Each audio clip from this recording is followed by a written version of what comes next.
சரி, என்ன பிளான் தான் வச்சிருக்கீங்க? ஏன்னா ஒரு பக்கம் அதிமுக பாஜக கூட்டணி ஒரு பக்கம் போயிட்டாங்க, திமுகவோட அந்த பலமான கூட்டணி சொல்லிட்டு எப்பயும் போல அந்த கூட்டணி அமைஞ்சிருச்சு.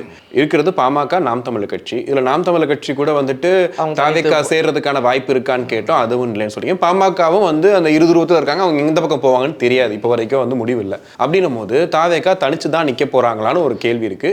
இன்னொன்னு, ஒருவேளை பாஜக இருந்து அதிமுக வெளியே வந்தா தாவேக்கா கூட சேர்றதுக்கும் வாய்ப்பு இருக்கு, சேர்ந்தாங்கன்னா நல்ல வாய்ப்பும் இருக்குன்னு சொல்றாங்க. நல்ல வாய்ப்புங்க 2026 உங்களுக்கு ஜெயிக்கிறதுக்கான வாய்ப்பு இருக்குன்னு சொல்றாங்க. ஸோ அதை எப்படி எடுத்துக்கிறது, என்ன பண்ண போறீங்க, என்ன பிளான் இருக்கும்? அதாவது இன்றைக்கு தேதிக்கு நம்மோடு கூட்டணி வருவதற்கு திமுகவில் இருக்கக்கூடிய கூட்டணி கட்சிகளும் மற்ற கூட்டணியில் இருக்கக்கூடிய கட்சிகளும் நிறைய பேர் ஆலோசனை நடத்திக்கிட்டு இருக்கிறாங்க.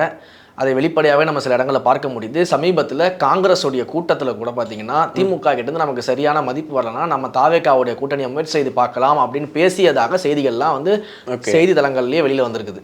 இது பல்வேறு செய்திகள். எப்படி ஒரு அன்டெஸ்டட் லீடரை வந்து எப்படி வந்துட்டு அவங்க அந்த அன்டெஸ்டட்னு சொல்கிறாரு பார்த்தீங்களா, அந்த மாதிரி இந்த ரவீந்திரன் துரைசாமி போன்ற ஆட்கள் சொல்கிறத வச்சுக்கிட்டுலாம் இங்கே எந்த கட்சியும் வேலை செய்ய போகிறது கிடையாது. அவர் வந்து ஒரு கட்சி தலைவர் கிடையாது, அவர் வந்து ஒரு கட்சியை வழிநடத்துறவர் கிடையாது, ஒரு கட்சியை உருவாக்குறவர் பாப்புலர் ஒப்பீனியனாவே கேட்க என்ன அவர் பாப்புலர் ஒப்பீனியன் ஒருத்தர் தான் பேசிட்டு இருக்காரு, வேற யாருமே அதை பேசுறது கிடையாது. அவர் ஒரு ஆள் தான் அதை பேசிட்டு இருக்காரு, எல்லா இடத்துலையும் அது ஒன்னே தான் பேசிட்டு இருக்காரு, அன்டெஸ்டட்னு.